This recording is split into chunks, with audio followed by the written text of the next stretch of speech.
Absolutely. The way the also the reason I wanted to talk about listening is, so I've been very curious about this fact because the major learning that I've had from so I think as of now I've done around 40 podcast episodes in total, and the biggest learning I've had from these episodes is Mhm.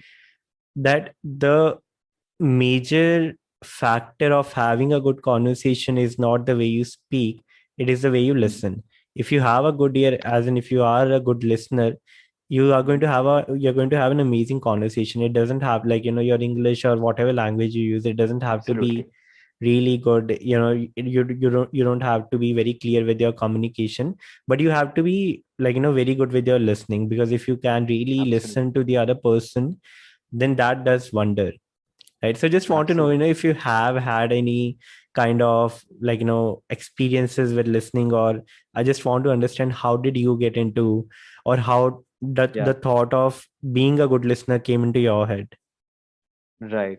So that's a very good question, Manik, and I think a very important observation you shared there, that in order for a conversation to really happen, listening is such an important skill, and a skill that a lot of people sometimes ignore. My realization that listening is so important happened when I actually interviewed for Godrej, where I work. And I remember, giving my interview to my boss, who I think I really admire as a person, but most importantly as a listener. What a good listener essentially makes you feel. They make you feel good about yourself. Yeah. I think that's what a Yes. good listener does, right? I mean, whenever you're talking to them, you never ever feel that this is not a safe space. So I think one good thing that a listener always does is to create that safe space, that yes, you can share with me, and eventually you start opening up and you lose a track of time. And that is Right. exactly Right. what happened in that interview also. I was just talking Hmm.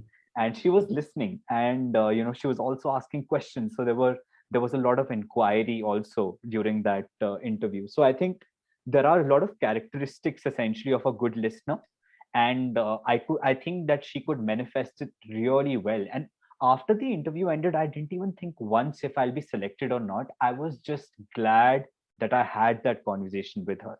And I Yeah. think that is what makes listening such a powerful tool for anyone to have, for that matter. So yeah, that's where I think that realization of you know importance of listening really came. I came across that. Yeah. That is an amazing experience to share, because so while you were talking, that how the conversation you had, it you Right. lost the track of your time. Now I could remember all the conversations I have had where I lost track of time, and they are phenomenal. Like, it can be for any of the silly reasons, it does not matter, but if you are Right. having a conversation with a person who is so good at listening, again, Sure. you lose track of your time, and you feel really good about it, because now you don't feel alone. You feel that, okay, there's someone who not only hear Absolutely. you but also listen to you. Absolutely. I completely agree. And there's one more thing, like you mentioned, Manik, that Hmm. someone is not just hearing to you, but they're also contributing essentially to what you're saying. And that's the beauty of a conversation. And I think listening just adds so much of flavor to it. That, for example, both of us are talking, the fact that we're listening to each other takes this conversation into a whole new realm. That's what I would Yeah. like to Yeah. say. So think of it like this, that we are two poles, and Hmm. together we form another pole, and it's a triangle that forms, right? I mean, and that is the pole that we reach together. That's the Nice. contribution Nice. that both of us are making in each other's conversation, so that we're reaching that point which we never thought that we would reach. But then there is so much of insight, there's just so much of beauty in it, right? So it's a whole new realm that two people reach out of having a good conversation or having an effective conversation. And I think listening has to play a very, very important role there. That is a very good analogy of, how you use that. They are like, we two are different kinds of poles, and we are like, we are creating a third pole which acts like a triangle for us. And Absolutely. something that I've been thinking, so I read it somewhere that there are some people who listen to understand, and then there are some people who listen to reply. And this is one Yeah. of the biggest mistakes I made in the first few Mm. episodes of my podcast. So I was so conscious that, okay, what would happen if the conversation is going to go my way or not. I Right. would rehearse my answers when Mm. the other person is speaking. And because of Right. that, a few of like, so I never released those conversations, but they seemed so much Mhm. scripted because I was already Yeah. rehearsing. Okay, so now, okay, Udit is saying this. Now I should Mm. reply this. I should reply X, Y, Z, whatever. Yeah. And because of that, they all looked so scripted, and I was, so much tensed. Okay, what do I do now? Because I did not really like the content of those podcasts. But then I think that was Yeah. the way I realized, okay, when I structure things, structuring things is a different thing. But when you don't so now the main element of the conversation is you have to be a good listener, right? Because Mm. here Mhm. I am here to get your story out to the world. Now if I'm Absolutely. making it all about me, it defeats the Mm. purpose. So that was the Sure. biggest mistake I made. Now I want to understand, like, if Mhm. you could add any insight to this, that why do people do this? What I think Yeah. is, people have this kind of insecurity. Okay, what if I, like, don't reply well, Mhm. right? If there's any kind of Mhm. argument, if there's any kind of conversation, what if, Right. and if it's coming from a place of insecurity, the person may think, okay, what if my reply don't make sense? What if I, Mm. you know I am still for some Right. time, and what if the other person thinks, okay, he's dumb or something? So what do you think, Mm. where does all of this come from? Like, let's say in an argument, anywhere, in a Right. workplace, at home, within our friends, we don't really listen to other person, but we listen to really reply. And while the other person is Mhm. speaking, we're already rehearsing, okay, I should say this, and if I say Yeah. this, that is going to make a good point, no matter if the Right. point is good or not. But I just have to say this to probably win that argument, or probably Mm. do this thing. Okay, the conversation ended on this kind of note, that I come Yeah. out as a winner. So that's what I Sure. think. It comes from a place of insecurity. What are your thoughts on this? I completely agree, Manik. And the fact that, you mentioned that it made you feel nervous. I think I completely relate to that aspect because I have been in that position so many times. And I think it stems a lot from when you're nervous also. Mm. And quite a lot of times you're in that conversation and you don't really know what you want to achieve out of it, or you're very probably restricted in outlook, that okay, I just want to achieve these things out of it. So that could be a couple of reasons. And like you said, when someone hears listens to something, they also kind of are listening to only that point, using which they can give a rebut, right? And Yeah. we see Yeah. this across a lot of news channels. For example, we you open any news channels of the world and you will see Yeah. so many people talking and none of them are listening. As True. soon as True. they spot something that that probably they came ready with in a note or in a diary, that okay, this person has said this, now I'm going to give it back to him or her, Yeah. right? Yeah. And that is where I think that defeats the whole purpose, like you said, of listening. So I think it stems from the fact that the intention there is to not really have a conversation which is meaningful. It's just to prove a point. It can also stem from nervousness, like you said, because I'm sure that because you are doing something, it's of course full of intent and full of meaning. But then obviously when you start, you're wearing those new shoes, so you really want to make sure that your podcast is also having an impact at the same Yeah. time. And Yeah. hence you just start thinking that okay, where should I stop, or where should I once I have said this, you start rehearsing something else, like you said. So I Mhm. think in order to really uh, come out of this shell, I'd say it's important to first understand why you are having a conversation with someone. Second Mm-hmm. is to have an intent to listen, have an intention to listen. I think that's very, very important. And third is like really clearing your mind, and that's what I think mindful listening is all about, that Yeah, having a love clear this thing. intention to be a better listener, right? So being attentive while listening to them, because quite a lot of times our brain is so clouded, our mind is so clouded with so many thoughts that we don't essentially get ourselves to listen to them. So I think it's extremely important to start focusing your attention to what is being said to start, at least. And of course, like, we all know that famous saying that some people, just basically, the idea is to seek to understand before being understood, right? I think Mm, nice. that's the primary thought that one should always enter a conversation with. And I think that really changes the course or the direction any conversation will take then. Yeah. Absolutely. So I did a podcast a few days ago, and in that podcast, the guest said something similar, that Hmm. to be a, or like, to deserve a good father, you have to be a good son, or to deserve a good spouse, you have to be a good spouse yourself.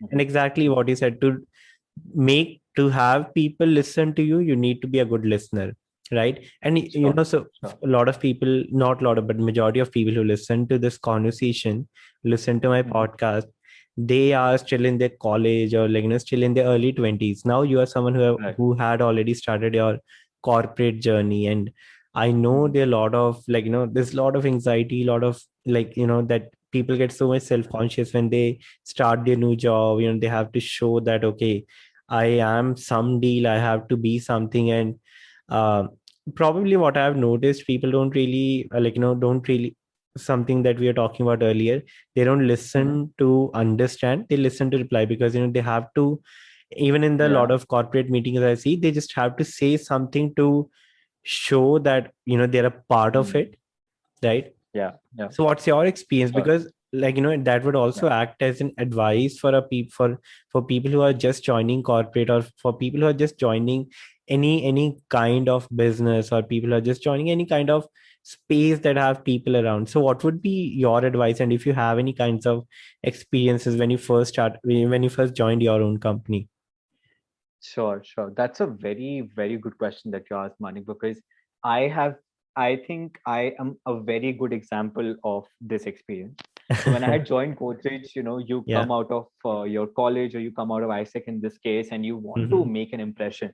I think that's the Yeah. bottom line, right? You want to, essentially tell the people, send that message across that, yes, I am some deal, like you said. And You want whatever people to I like say, you. yes, absolutely, absolutely. Yeah. And I understand that's very normal for any person to feel like that. But having said that, and having also experienced this, I think this mindset also takes away productivity quite a lot. Just speaking from an organizational sense of view, that when you're just listening or being a part of the meeting to reply or put your arguments across, that meeting will obviously not be very productive. And why do I Right. say that? Is because, you know, like I said, there are two poles, and what you're saying is just another, you're just creating another pole on the same line. Yes, You're going not, to a you're different not listening. dimension. Exactly. You're not going to a different dimension with listening to their ideas, with listening to their thoughts, with listening to their inputs. So what you're essentially doing there, Manik, is also you are closing yourself from any feedback that might emerge from that conversation that can make you a better working professional. And hence, listening there plays such an important role. Listening is really about understanding someone's thought or someone's point of view. So if I'm going to a meeting, which basically concerns my entire organization, and if someone from another function has to share a point of view, and if I'm close to listening, or if I'm not paying a lot of attention to what they have to say, I might deduce a strategy which does not benefit them, and in turn it will have a ripple effect on the organization. So this is how I think the impact of listening is clearly seen inside organizations also. So those small meetings when people are essentially not listening to each other are not creating agendas or creating strategies that might be beneficial for the organization. Now, having said that, I also do not mean to say that you can't challenge. Challenging is a different conversation altogether. But then Right. when you're actually listening to someone, you're understanding their point of view, you're understanding where they're coming from. And you are thinking about new thoughts that, okay, this person is saying this, it makes sense. Probably I should be thinking on those lines. And that is where collaboration begins, right? And that's the root of True. True. collaboration. So I think listening plays such an important role in organizations. And I would definitely advise this to whosoever is starting their corporate journeys or any journey, for example, maybe even if they're in their college, to really listen to what the other person has to say, so that you understand the different perspectives. And I think that just improves your outlook overall, you know be it at college or be it at a corporate setup. Yeah. Right. So something you said about, how, let's say if you're saying something, and even if I don't understand, if I think about this, okay, they're just saying XYZ things. I Hmm. don't understand it. But what if I see this from Udit's lens? What if I jump into his shoes and try to understand what is he saying? And this is one Hmm. example that I've used a lot of times in my, like, any kind of sessions that I've been delivering. That Right. so let's say there's a person who comes up to me and say something, right, which is not very uh, comfortable for me to listen, right? Be it any kind of bias that let's say I have bias uh, towards black people. Just an example. Now, if Hmm. someone comes to me and says something about black people, now it may not be comfortable for me to listen, but then Right. that is coming from a place of bias. So this is one example Hmm. that I've been using, that whenever someone says something, even if someone abuses you, Hmm. don't react, then and there. Try to Hmm. listen, like try to understand where is that thing coming from. Try to understand where is this person coming from, whatever that person said. Was there anything that you, like, did you Hmm. enable this person to say something bad to you? Then, just Right. try to be a bit empathetic, because I've seen a lot of people who have, like, who have so many struggles, a lot of different challenges in their lives, and so much repressed emotion that whenever something happens, they just burst out. Now, if we see all of Yeah. these things, or if we listen to these things from a place of empathy, it's going to create a Hmm. huge, like, as I said, a ripple effect on everyone, like not only that person, but also going to have a snowball effect on other people, right? So Correct. just want to understand Absolutely. your thoughts on empathetic listening. And I, like, after that, I want to talk about how do these things affect our relationships, be it our romantic relationships, Sure. be it with our Sure. relationship with our parents, be it any kind of relationship at our workplace. But just want to Hmm. start this with by talking about empathy, empathetic listening. And if you have any example, or where you were an empathetic listener, or where someone was an empathetic listener to you. Sure. Sure. Yes, I think Manik, like you rightly said, having to actually step in someone's shoes and understanding their point of view to what they have to say, essentially. Now, I'm not saying about you have to appreciate their point of view, but Yeah, yeah. essentially just lending your ears and understanding what they have to say, where they're coming from. I think that's the root of empathetic listening, right?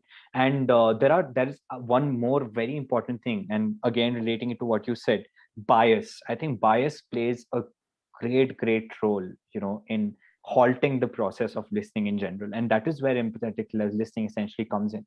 That how can you listen to someone without any judgment, right? Hmm. And again, I think True. that comes with intention, that comes with a lot of attention. And it's like acting like a mirror to them, that okay, you mirror their emotions, right? I mean, whosoever is talking to you, you essentially mirror them. And Yes. it's like throwing back what someone is saying to you without any judgment. I mean, no matter, for example, if someone tells me that I stole 500 bucks from my father's wallet, someone Hmm. can get mad, but an empathetic listener would respond to them saying, okay, what led you do that? There is curiosity there, right? I mean, you're not essentially making them feel daunted by your presence. You're essentially saying that, okay, I'm here, I'm listening, I want to know more. What's happening there? What happened there? So, you know, it's like really, you know, reflecting the emotions that they just portray. For example, someone is sharing something very sad, something quite tragic to you, so you reflect on the emotion. And all of this, you do it with intention, right? I mean, you're not essentially rehearsing all of it, but then this is how you can also practice, being an empathetic listener. So it's a lot about, understanding those signals a person is giving, and probably, using the tool of paraphrasing also quite a lot, that repeating something what they have said in your own words. And I think that really increases someone's confidence. And someone who is probably a little insecure about what they have to share, someone who is not very confident about what they have to share, I think paraphrasing and empathetic listening really really comes handy there. um, like you said, I think one example that I remember from work very recently was, we were training these, a group of, four people Mhm. from a different function. And, I remember an instance where, we had given them a task around, something around negotiation. So one person was not able to complete that task, and he basically came back to me and said that, okay, Udit, I was not able to complete this task. And completing that task was very important, Manik. So I mean, it was definitely a big deal, because the deadline had already been passed, and there were multiple other stakeholders who had to be impacted by that work. So he came to me and he told me that, Udit, I was not able to do it. And I think my biased reaction, or my first reaction, that Mhm. would have been, oh, why, Anand? We gave you so much time. Why were you not able to do it? I mean, Anand is Yeah, just a yeah, hypothetical name there. yeah, yeah. uh, but yeah, I mean, I think at that point in time, I just heard what he had to say, and the question that I asked is, oh, Anand, uh, what happened? May I know? May I understand what happened? Why were you not able to complete it? And that is when I got to know a personal problem that Anand was facing at home. That in the past few days, his and his wife probably, had not been, in a very good, equation with each other. And what I'm trying to say is that that question opened a new realm of conversation altogether, and it was just outside work. And that ways, the second part of your question is also, I think, I'm just coming to that ways you build a very good relationship with someone, because you don't expect in a corporate setting to be for from people to open about things that are happening at home. But yes, he could feel that, he could place some confidence in me, and I could listen to him. And I think that is where me and him are in a very good, share a very good rapport now, or share a very healthy relationship, where both him and I could, talk about things outside work, where both of him and I can talk about things that really matter to us. So I think empathetic listening in that case goes a long, long way to build relationships also. And I with this, using probably, the tool of empathetic listening, I could build a connection that I'm going to take forward for the rest of my life. So I think it's invaluable, the contribution that empathetic listening makes when it comes to relationship building also.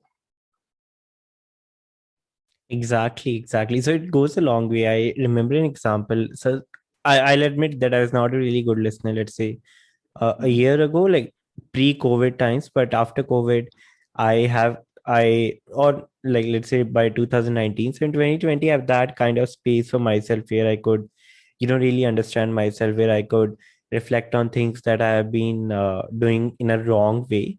And listening was Hmm. a huge part of it. I was not really listening to people. I was just sort of like listening to prove myself. I was like, the job I was doing, I was just feeling this thing, okay, if I am at a good position, I have to prove myself. I Right. cannot admit that I'm wrong. I cannot admit that I don't know. So that Hmm. I was in that phase. But in 2020, I had that kind of space where I reflected on these things and said, okay, that is not right. And recently, what Wonderful. happened? One of my very close friends So we had a like sort of communication gap, right? And then Mm-hmm. we got into an argument, and the argument had just started. So Right. I, like, put down my point. Okay, this is my point. And then that person put down their point. Now Mm-hmm. my, like, if I think of Manik as, or Manik of 2019, I would have said, like, in like right away, that this is bullshit, your point is invalid, no, I don't believe Mm. that, XYZ. Now during that time, my response was, because I had no idea, I could not understand their side of, their Mm. side of facts. But when that Right. person said, okay, this is my side, my first response was, okay, I did not think of this way. Mm.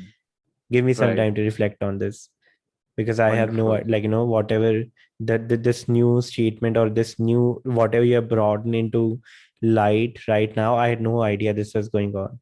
Now I know, and Absolutely. now I Mm. understand, okay, this is happening with you, and I should probably rethink my argument, and whatever I was doing, was it even like, Mm. rational or not. Mm-hmm. So that happened. I Correct. reflected. I figured out, okay, whatever I was doing was not really right, because that person had their own side of story. That person was going Right. through probably a bigger challenge than me. And Mm-hmm. I was being too much self-centric. I was not being very empathetic. But Mm. when that person told their side of story, my first response, okay, I should rethink whatever I've been thinking. That Mm. helped a lot. Now the kind of bond that I share with them, it's amazing. Like, it's really beautiful. It's very vulnerable. It's a very vulnerable bond. And I think the True. this thing relates to any kind of relationship, be it your, again, I said, it's, be it your romantic, be it your parental Mm-hmm. relationship, be it your relationship with your friends, with your co-workers, with your classmates, batchmates, be it anyone. It goes, Mm. again, it goes a long way. And Absolutely. what I think, one of the biggest and like lesser talk things here is the kind of body language you have. Plus Mm. right now, because we are, let's say, a lot of people are working from home, people who go to Yeah. college now, they're attending their classes from home. Now you cannot really, judge Mm. it, like, you cannot really judge the other person if they are really listening or not, because when it used to be like the physical conversations, you could see if Yeah. they are interested or not. Now if Right. I am sitting in Chandigarh, if I'm talking to someone in let's say in Delhi, or someone in Mumbai, or let's say outside India. Now, I just Mm-hmm. want your advice on how do I project, not project, but how do I make the other person comfortable in terms of the, I am really listening, because probably, Mm. let's say, if it's an audio call, like this is an audio call, how Right. do I make Right. sure that the other person really feels, okay, this person is listening? One technique that you said about, being the mirror, rephrasing whatever you said, like, let's say Udit Mm. is saying XYZ, I said, okay, Udit, I hear you, I know that, like, okay, so if you share any problem, let's say from your workplace, Mm-hmm. I be your mirror. I'll say, okay, yes, Udit, I understand, so you have been going through this problem at your Mm-hmm. workplace. Mm-hmm. And then I'll share my, like, what I think about it. Now you will fear that, Sure. okay, I am listening to you. But now Mm-hmm. for other people, like, how do you project that kind of thing? Okay, I am really listening, especially working from home, or attending your classes from home, or even, people who are in, like, sort of long distance relationships, people who are not Mm. close to their parents. I have a lot of friends who are in Canada, who are in Australia, who are in New Zealand, and who have their parents at home here in Punjab, or in, like, in the northern part of India. So how do you do that? Mm-hmm. Sure. Again, I think I love the question, Manik. And like you said, a work from home environment and this whole, lockdown aspect has pushed us into, staying put at home, having calls. And I think right now a lot of people have adapted entirely, kind of, I'd say, Yeah, to, yeah, this whole environment. And I think there are some of the things that the great listeners are consistently doing, irrespective of the channel of communication. So I think the first is obviously when we are not interacting, on a video call, the most important assurance that you can give to the other person that you're listening to them is by giving verbal cues. Verbal cues like, "Mhm, yes, I agree, absolutely, yes, oh, wow," yeah. things like Hmm. that. So basically mirroring is not essentially limited to what the other person is saying, but then also acting like a mirror to share back their emotions to what they have to say. For example, if you're feeling ecstatic, then I would say, oh wow, that's wonderful, it sounds Oh, amazing, nice, Manik. nice. Yeah, Yeah. that's fuck, man. That is So amazing. I never thought about shit. That is good.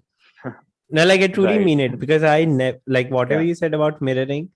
I was thinking, okay, if Yeah. Udit says this, then I should, probably rephrase. But Hmm. I never thought, okay, you could also mirror the emotions. Like if you say something, okay, this has happened at my workplace, or this has happened at my hometown, and I should mirror the, Yeah. oh wow, okay, oh that is amazing. But now that is amazing. Like what you said, that is really amazing example.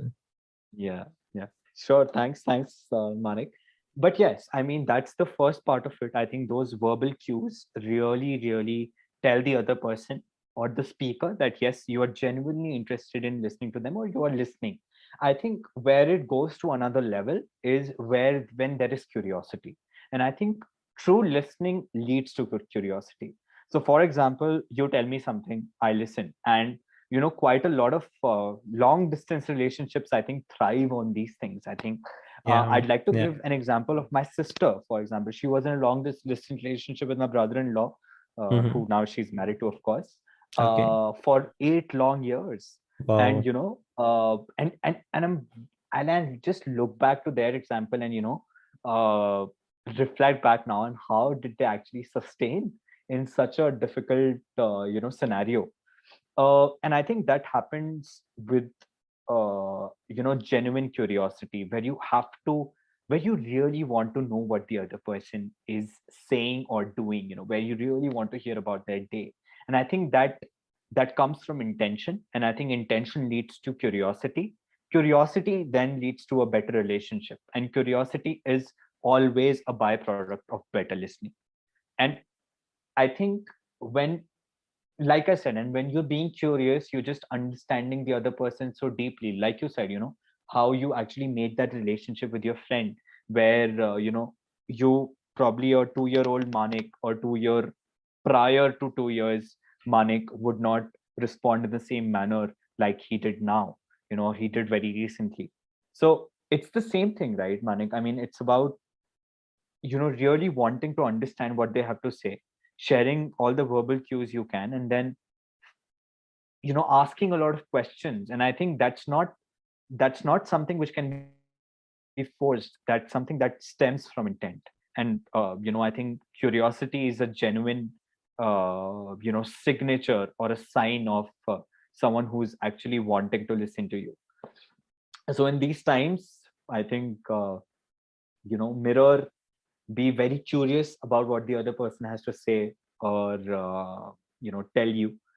And yes, just like go with the flow, I'd say.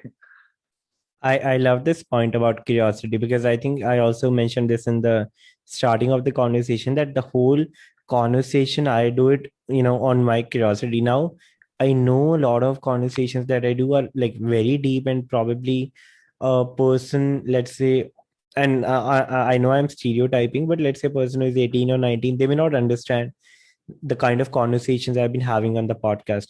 But now the thing Okay. is, if I do conversations that I'm not genuinely interested in, or if I'm not genuinely curious about, again, they may Hmm. feel scripted.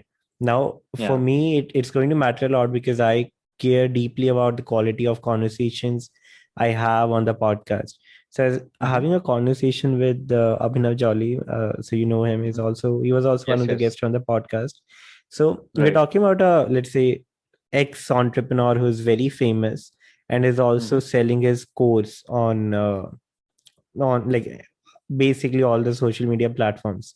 Hmm. Now this person we know is like has so much knowledge, has can have very deep conversations, but now the course he was selling was a very Hmm. like generic course. And so we know the kind of person he was faking it because like he obviously wanted to cater to a larger audience. But then you could sense it in his tonality, you could sense that in his body language, that whatever he was saying, He was like kind of Mm-hmm. faking it. Now I may be making, we may be making a lot of assumptions here, but that's just we thought. And the kind of Mm. body language a person has, the kind of tonality a person has.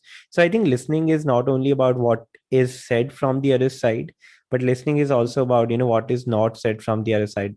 Listening is also what is Absolutely. not said, like listening is also what is said in the form of your body language, or in the form of again, your tonality or with your hand gestures.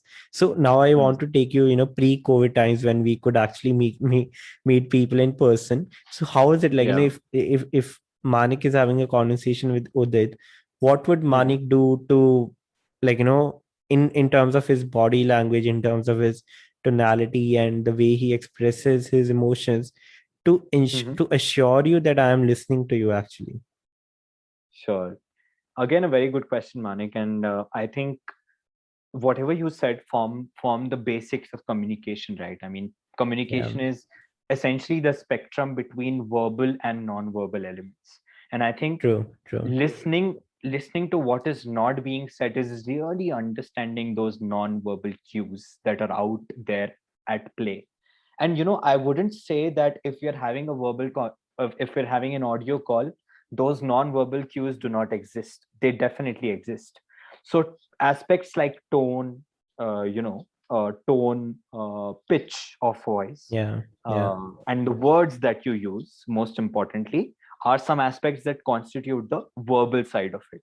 So right. from this, you can discern that, okay, this person is really listening to me, because you're, like we just spoke about the verbal cues, like, oh wow, excellent, amazing, tell me more about it, right? So these are verbal cues. But then when I'm not saying any such things or any such thing in, then what is it that I actually do to understand what the other person is feeling while I'm being a listener? And to go back to what you said, the scenario of us meeting together in a pre-COVID time, I think I would really, really look at the movement of your body to start with, right? I mean, how are you moving your body? I mean, how are you sitting? There's a saying that if you fold your arms, you're essentially closed to the conversation, right? I Mm. mean, you're not I've very heard open that to the before. conversation, or you're feeling a little nervous, or things like that.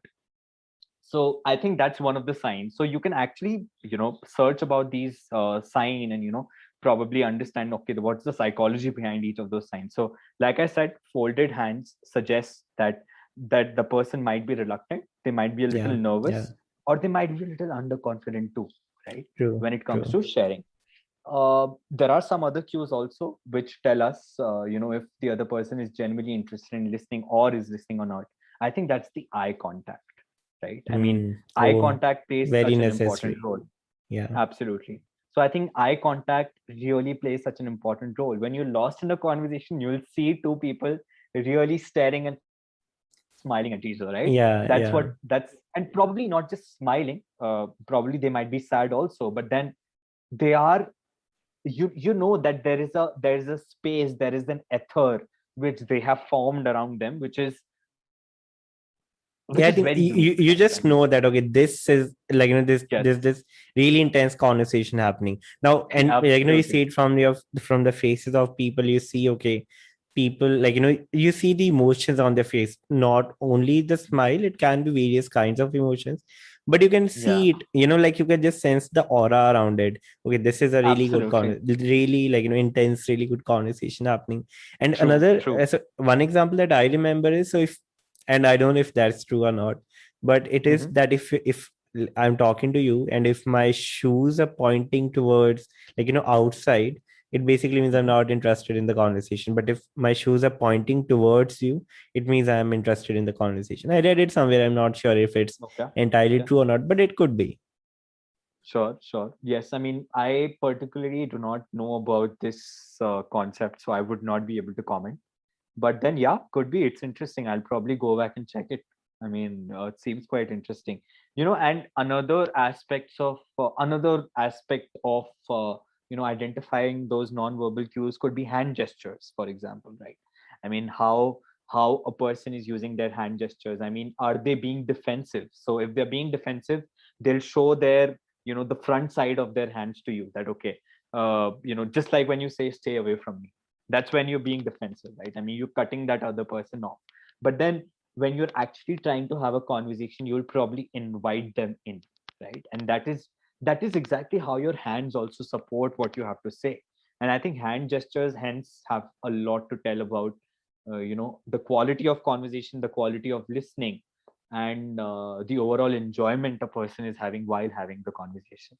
So yeah, I think these are some of the things that I could think about when it comes to the non-verbal cues of things. And just to add on to what we have just said, Manik, Mm-hmm. I think it's not just limited to non-verbal cues are not just limited to a face-to-face meeting, but they can Mm-hmm. also happen in an audio call. For example, uh, quite a lot of times you're speaking to someone. For example, I remember when I was dating someone, there were Mm-hmm. times when we used to get on we used to get on a call, and we would just talk and talk, and suddenly we were quiet, and this Oh, and this yeah. silence, Or the Manik, was awkward very different. silence. Yes. No, actually, this was not the awkward silence. Okay. Wow. This Well, I was not I the I, I awkward don't know silence. about it. Yeah, this was actually not the awkward silence, but this was actually a silence where we both knew surprisingly what we both were thinking. You know, Oh. and I don't know, like I don't have words to explain it, but I've just Mm. experienced it, so I'm sharing it with you. But then I think that's another aspect of you know a relationship building through listening. And I think because we knew each other so well, because we knew about each other's habits, about each other's preferences, choices, everything, that we knew, okay, what is being said without nothing being said, you know and that was just wonderful. And quite a lot of times, like you said, the concept of awkward silence also exists, where you don't know what to say. And Yeah. that's a very different that is accompanied with a lot of different signs altogether. So I yeah, think I that think happens when you're out of your script that you had come prepared from your true, home. Okay, now you're out of things. true. Now the only way out is if you really listen, but you did not. So now you're stuck Yeah, in some kind of awkward silence. And you know what you said, so it exactly. reminds me of a few examples. Like, okay, so if a person, okay, comes to me, okay, if you want to hang out, and I say, okay, I don't want to hang out. So that's what I say. I don't want to hang out. But the Hmm. underlying reason can be that I don't want to hang out because you are not you're not inclusive, or I don't feel really good with you. So I think this is called reading between the lines or something. But let's say I Hmm. ask you that, okay, if you want to do XYZ thing. Now you Hmm. say no to it, or let's assume there's a workplace. I ask a person, okay, do you want to hang out after the office? Or, if you Hmm. want to join this office party, the person says, no, I don't really want to join. But probably from the body language, if I'm listening right in a right manner, maybe I can, identify that there's something more to it, right? Hmm. Hmm. If this Yeah. person probably does not feel inclusive in the workplace, is probably Hmm. working here because they have some kind of financial troubles, and they really Hmm. need the money, but they don't feel very excited at the workplace, right? So Sure. that is Sure. true. Whatever a person says, or like whatever a person, I read this somewhere, whatever a person says is equally important to what a person does not say, Hmm. right? Absolutely. So like, Absolutely. just want to know if you have anything to add here, like if you have this kind of experience Sure. somewhere. So I mean, I've not experienced this firsthand, Manik. I mean, probably I have, but I'm not able to recall. But then what you pointed out is a very important concept when it comes to establishing a circle of safety with someone. And Yeah. I mean, there's this book called Crucial Conversations, and in that book, I think it's very well described on how do you actually create that circle of safety. So, I'll just go back to that example. Like, if someone is Mhm. probably the underlying reason of someone not wanting to attend a party is because they do not feel inclusive enough, right? Yeah. But that's Yeah. still an assumption that we're making because we're not sure, we've not heard it from them, right? I mean, we could True. True. probably assume it, but then the idea of creating a safe space is actually, you know, telling them that yes, I'm really here to listen to you, and you have someone to talk to if you wish to share anything. And I think that is what safe space entails, right? I mean, how you can actually create that safe space for the person to really share what you have to listen. And I think especially for HR professionals, this is a very important skill to have, you know, True. True. of the power of holding such vulnerable conversations, of really establishing the safe space, and then really, you know, coming to the core of what the problem is and identifying what the issue is. So it's I'd say it's a skill. It requires a lot of practice. It requires a lot of reflection, and with Mhm. experiences, I think anyone can develop that skill. And of course, with experience along with intention, that you really want to hear something, because it takes trust, right? I mean, it's trust which is the most important factor at the end of the day. So if the person trusts you because you've created that safe space, you will know that the person will always fall back on you to hear what they have to say, you know, or to listen to them, most importantly, what they have to say. And that's just amazing. And I think that's what makes the workplace a better place, makes the workplace more inclusive, makes the workplace more, you know, enjoyable for everyone. Beautiful. That Hmm. is like, I really like what you said is really commendable, and it again reminds me of something, that it is So, important for any, like, yes, obviously workplace, because if you're working somewhere and if you're giving, let's say, 8 9 hours a day, it is a mhm, big part of your life, right? If there's 9 hours, sure. and then if you're spending, let's say, 7 hours sleeping, then like majority of your active day is spent into that workplace, right? Now I Sure. just think of how there are also things of, like, things that are symbolic of, like, if you're listening, as you said, the non-verbal cues and everything. Now, Hmm. and this is the, like, last phase of the conversation that I want to speak to you Sure. about. Now Sure. we have talked about how we should listen to others, and how to be an empathetic listener, how to be an active listener. Now I think Hmm. our body, our mind, our soul also tells us a lot of things, but we most Hmm. of the times ignore that. Let's say, so I know so many people who get so get so much shocked when they fall sick, but I say them that your bodies have been giving you various kinds of signs all along the way. You just did not listen, right? Hmm. So, like, can you think of some things, that how to identify if your body is telling you something, or if your mind is telling you something, if your soul is telling you something? Because again, I've seen, let's say, if someone has been working at a, or if someone's been in a, like, toxic kind of relationship, they don't really feel good in the kind of relationship, but also has, like, kind of something that's called trauma bond. You cannot really break up with a Yeah. person, because the kind of bond you have is on the grounds of trauma. You just can't leave all of these things. Now, Hmm. your mind, your body, like, your feelings had already been telling you so many times, okay, that you need to quit this, you need to leave this circle, Hmm. you need this, you need to Correct. break this spiral. So I just want to understand if you have had these kinds of experiences, or if you have something to add, because I think it is really important, and again, very less talked about. But there are a Hmm. lot of signs that our body, our mind, our soul gives us to us, but we don't really listen. Sure. Sure. I think very important aspect, Manik. And yeah, I mean, I'd like to share a personal example. And, you know, I think you pointed out very rightly, like, you know, uh, I was in a toxic relationship. Mhm. I mean, I do not blame the person or blame myself. I think just probably the two of us weren't meant to be with each other. So, Yeah. Yeah.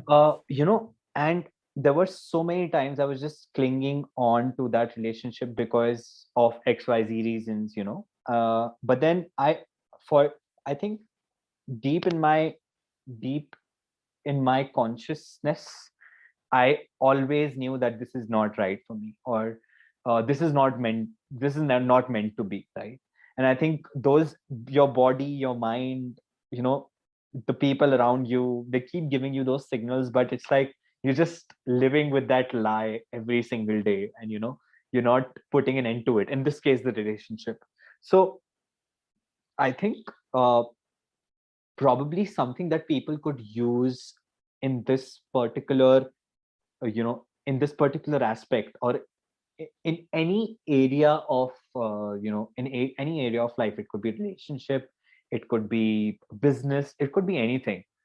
I think it's really about being mindful about what's happening. And I think that's where the entire aspect of mindfulness comes in, right? I mean, where you're really paying attention to the current moment, where you're really understanding what you're feeling. And I think, there's this framework that I had come across. It's called HEER, here framework, which Okay. basically stands for, H stands for halt, that you actually halt whatever you're doing and offer your full attention to the issue that is concerning you. So halt. Mm-hmm. Second is second is second is really enjoy as you halt, because with that oxytocin or adrenaline gushing through your through your spine, you will Yeah. not Yeah. be able to think rationally. Mm. So it's really True. important to appreciate yourself when you've actually taken that pause, right? The third step, which is A, is for asking, right? Ask yourself if what you really want and what is really happening. And I think that is where you start having that conversation with yourself. That is where you start listening to yourself. Ask yourself a couple of questions. What do I want from a relationship? What do I want from a partner? Right? If, how has a relationship been in the past few months? Has it been the way that I wanted, or he or she wanted it to be like? Is it going in the right direction? Do you see it going in the right direction? Can we make amendments to it? Can we both make an effort to resolve it? Last but not the least, would it be nice if we were to kind of back off from this and let each other be, right? And I think Right. that is the fourth part, right, where you actually reflect. Asking and reflecting, they go hand in hand. So I think that is where you Beautiful. reflect, with each question that you ask yourself. So I think that whole aspect of mindful listening is extremely important when it comes to listening to yourself, because it's very important to do it here. And I think it's very detrimental to your health if you're not doing it. So probably, a tip that I would give out to everyone who is has been in such a state, because I know for a fact that I have been in such a state, and I know for a fact that a lot of people are. So it's extremely important to create that time and space every day to check in with yourself, feel what you're really feeling, and ask yourself what matters to me. That I think is very, very important. Beautiful. And Udit, you said no that you have been in this kind of situation. You know, Mhm. a lot of people who are. I think this is the one of the biggest challenges our generation has been facing. So because we have a lot of distractions around, we don't really have the time to listen to ourselves. We have very little, very like short uh, span, like the Mhm. what do you call the attention span? Yes, okay, I Attention forgot the span, word. yeah. Yeah, so we have very like short attention span. We have so many Mhm. distractions. We need entertainment all the time. We need Our brain needs dopamine all the time, and because of Correct. that, something you said like halt. We don't have the time for that. We don't do that anymore. We there's no nothingness around. There's no Yeah. uh like you cannot feel bored. You just need anything all the time. I Yeah. remember like a sort of storm came at our place 2 days ago, and there was like an electricity cut So, for yeah. 15 hours, right? And Oh. all of our phones were switched off. So now this is I'm not boasting, because this is something very new to me, but I have gotten Right. very comfortable with not having any kind of phone or not having any kind of entertainment around me. And Hmm. I've not been very successful at it, but I've been trying, because I've been trying Hmm. this since a very long time. I've gotten better at it.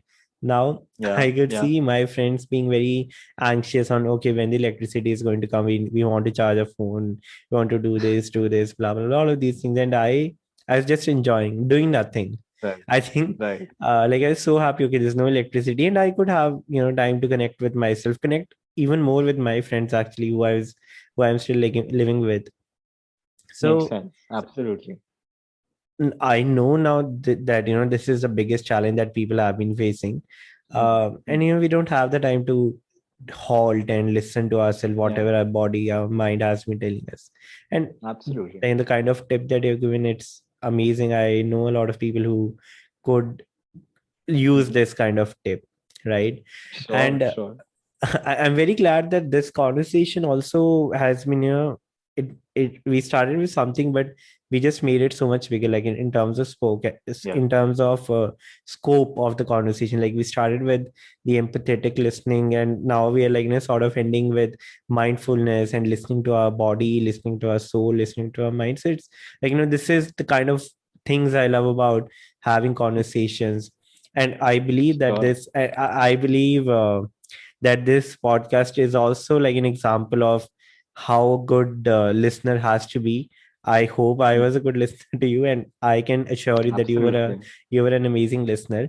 And this is Thank you. also one of the problems or one of the challenges I've been facing with the podcast as well. So a lot of people have told me, okay, why don't you have 15 minutes format, 20 minutes format? And the podcast that Mhm, I've been doing, they are like range from 45 to 80 minutes. mhm. And now I know that people don't have that kind of attention span. They just want shorter versions. Even 15 minutes is very long actually. But Yeah, yeah. I just want to change that. I don't want to give in to the expectations of the people, because I know that strong, whatever I believe that I'm doing is for greater purpose. Mhm. Now that's just my thought. That's just Sure. you know whatever I do, where is it coming from? So yeah, Right. I think it's been happening around. We don't have a lot of attention span, and we need to improve this. But yeah, lastly, Sure. Udit, I agree. thank you so much for the conversation. I really enjoyed it. Do you have any signing off Thank you. note for people uh, who don't listen to other people, who are not able to listen, or probably are not very mindful? Okay, I need to listen to this person with empathy. I need to listen to this person actively. Sure. The other person is speaking something, and I'm just using my phone, or just wandering. My physical body is right there, but my mind is somewhere else. What would be your advice to people, especially who are in their late teens, or 18, 19, or 17? Sure. So I think I'm not sure if I'll be giving them an advice, but I'd say that you're missing out on something which is very, very beautiful, something which will give your life a lot of meaning, and something which will help you be a better person. Because I Wow, think wow. listening helps you do all of it. So you're just missing out on something. So yeah, just get back to it, and I'm sure that you can be an amazing listener starting today. Absolutely, That's Udit. what. Thank you so much for your time. And I enjoyed the No problem, conversation. man. I feel really good about it. And like the Likewise. main thing is, I enjoyed the conversation so much, Udit. Thank you so much for your time. Thank you so much, Manik. Likewise, I enjoyed the conversation with you.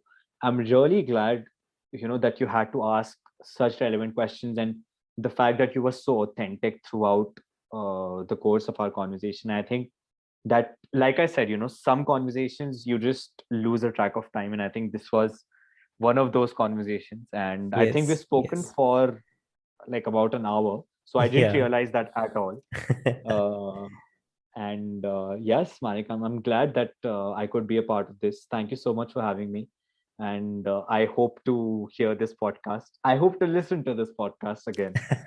Well, this is my moment of fulfillment, when the person on the other side says, okay, we lost track of time, we are not aware, okay, we have spoken for 40 minutes, 60 minutes, 70 minutes. So that is, my little moment of joy, my little moment of happiness. So thank you so much for giving me that. And yes, I look forward Sure, to man. what's ahead for you, your MBA, your whatever time you have in Godrej, and, visit Sure. Chandigarh anytime soon, please. I look forward to that as well. I Absolutely, Manik. Absolutely. I'd love to meet all of you guys there. And Yeah. the fact that, every time I've come there, you guys have, hosted me in with so much of love. So I think it's only natural that I come back, you know enjoy that space again. So yeah, thank you so much, Manik. Right, Udit. Goodbye. Sure. All right, Manik, you take care. Goodbye. Bye.